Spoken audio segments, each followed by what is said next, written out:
Now the switch case statement. Using the switch case statement, we can also check any kind of conditions. But how? The syntax is given in this portion. You can see first you have to write the switch, and then within the bracket you can write either value. You can put the value here directly, or you can write down the variable name in which variable actually the value is being stored and which is going to check. So either you can write the direct value or the variable name. And then after opening brace, you have write the case and then giving the space and then the value 1 and then giving the colon, and then after giving the colon we have write the statement 1 and then the break and then the case space value 2 and colon and statement 2 and break, case 3 value 3 statement 3 and break, and so on. How many cases we needed as per the program provided to us. And at the last we have write the default statement, that is default colon default statement, and then after you have to complete this switch case with the giving the closing braces. Now I have just write the value or variable name here. Now if the value or the value which is stored in the variable is matched with the value 1 may be a character or a number.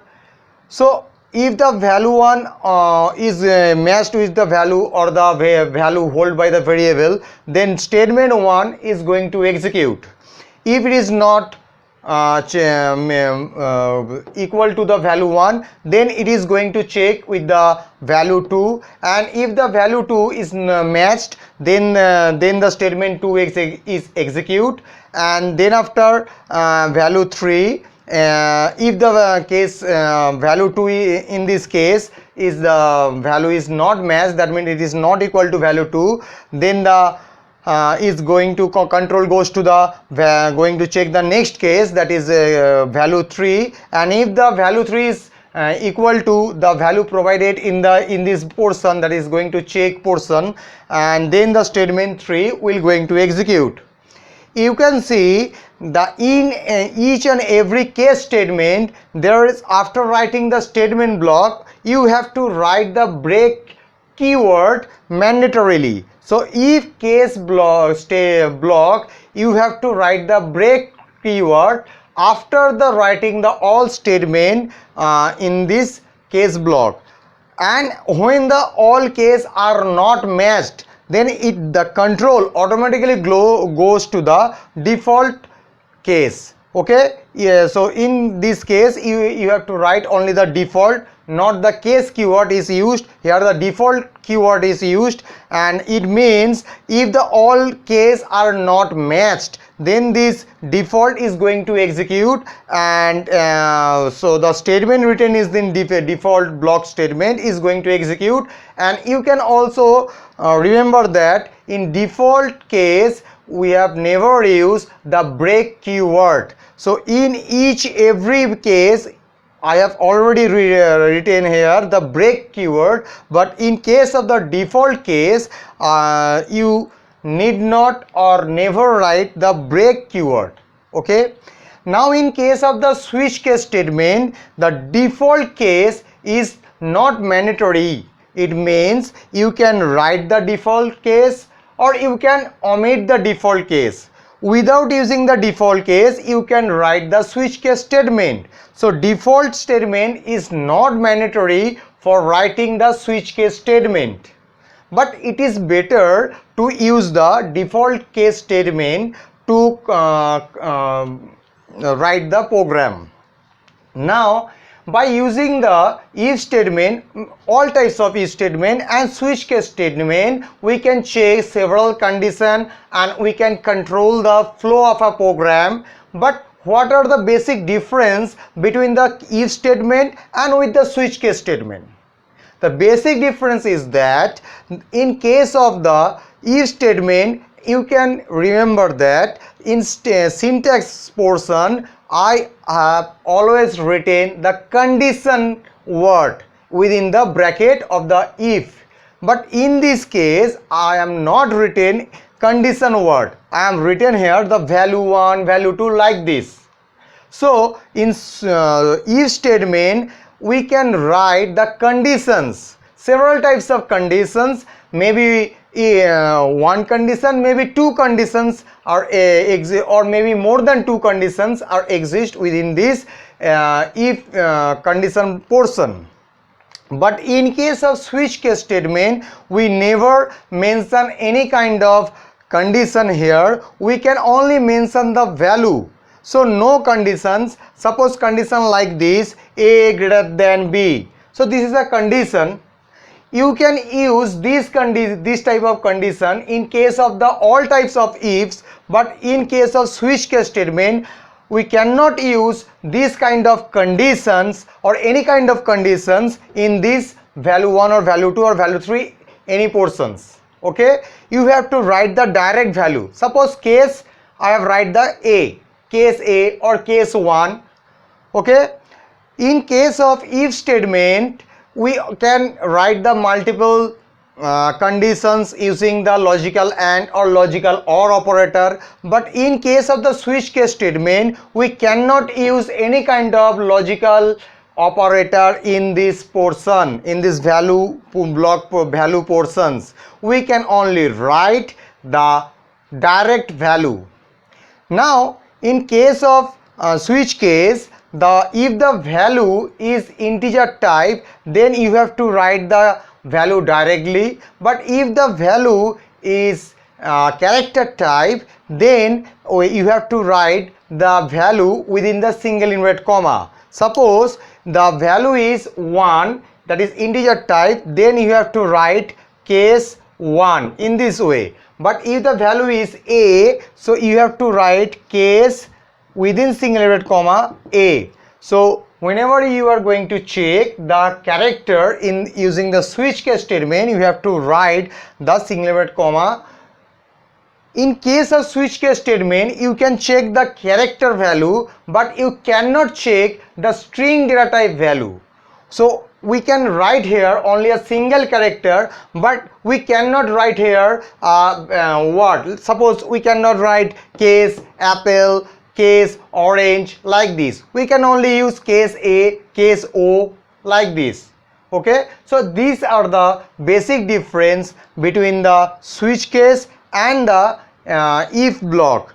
Except the simple if statement, in all the other kind of if statement like compound if, complex if, nested if, there is a else block, and this else block is mandatory. You cannot omit or you cannot remove this else block as per your choice. But in case of switch case statement, we may use the default case statement or we may not use the default case statement. So this default case statement in case of switch case statement is optional, but in case of the if statement, the else block is not optional, it is mandatory. So these are the basic difference between the switch case statement with the if statement. And the last one, the conditional operator. Conditional operator already described in my previous video, which link is already given in the description box. You can find the video link and you can visit this video. You can find how the conditional operator we can use and the syntax of the conditional operator. In this program, I am going to check whether the user input a number in between from 1 to 4 using the switch case statement. If the user input in between the number from 1 to 4, it's printed in words, otherwise it shows some error message. In this program you can see I have already taken a number which is entered by the user in the variable n here, and then after I am just writing the switch case statement using the syntax which I just told earlier, and you can see after writing the switch there within the bracket I am written here the variable name, so value is stored actually in the variable n, and that's why I am written here n, and then after writing the case 1, case 2, case 3, case 4 like this. Now why 1, 2, 3, 4, why not 10, why not 100? Because in this program actually I am going to check the number in between the from 1 to 4. That's why I'm writing here 1 2 3 4. Suppose if the someone says to whether check the number whether it is in between the 10 to 15, then I'm just starting the writing here that case starting from case 10, case 11, case 12, case 13, case 14, case 15, in this way. So it is completely depend upon the program, the what kind of actually value actually being placed in this value block portion of the case.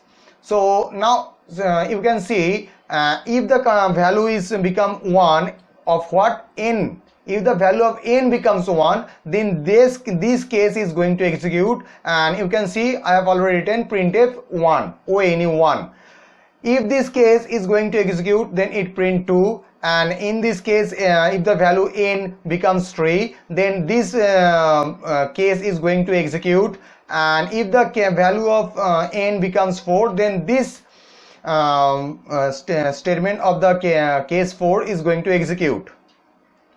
You can see in each and every case statement the break keyword is already given, but in the case of the default statement I have not mentioned any kind of default keyword because it is not actually used in the default case, and in the default case I have just written that it is a greater than 4. So let's start. I'm just going to run the program, and suppose I'm inputting the value suppose 3, and you can see in what that is 3. Okay, suppose again I run this program and we enter the value 2, and you can see TWO2, and suppose I run the program again and enter the value suppose 6. So 6 is there is no case is available in this program which value is matched with 6. So roll goes to the default block statement. Let's see, yes, it is a greater than 4. So this statement actually executed in this portion when the value actually enter as 6 and n becomes 6, or no case actually be matched with this portion. Now in the switch case statement, default case statement, I have already mentioned that the default case statement is not mandatory, it is an optional statement. We can write, we can omit. So I'm just going to omit these portions. Okay, now I'm going to run this program, and you can see if I just enter the value 4, you can see it is smoothly run the program. But if I'm just going to enter the value suppose 7, so there is no any kind of output is given here because there is no default case. For this reason I have already mentioned that the default case is optional in case of the switch case statement, but it is better to use. It is better to use because you can see here I've just entered the value of 7, but no output actually being shown here. So if any kind of value like it is out of range or wrong input, any kind of message actually shown here, it is easy to understand what kind of a input error actually occur. And for this reason default case statement use is a very good method or good way technique. But again I mentioned that it is not mandatory as per the program and question actually here in a question actually need such kind of switch case. You can use the default, otherwise you can omit the default block portions. You can see we can write here only 1 2 3 like this. I have already mentioned the basic difference between the if statement with the switch case statement. In this block I have written here 1 2 3. So in this value block we can only mention the value which is equal to, that is n equals to 1, n equals to 2, n equals to 3, n equals to 4. It compares like this. But if I will like to compare the value n greater than 4 or n less than 5 like this, it is not going to check by using the switch case statement. In this portion we cannot use logical operator like logical AND, logical OR logical NOT operator. We cannot use in this portion. So the in this way actually switch case statement work. And as I mentioned earlier that in case of the if block if statement, the else block is mandatory, but in the switch case statement you can see the default case is not mandatory here. we can write and we cannot write as per our requirement. So in this way actually switch case statement work.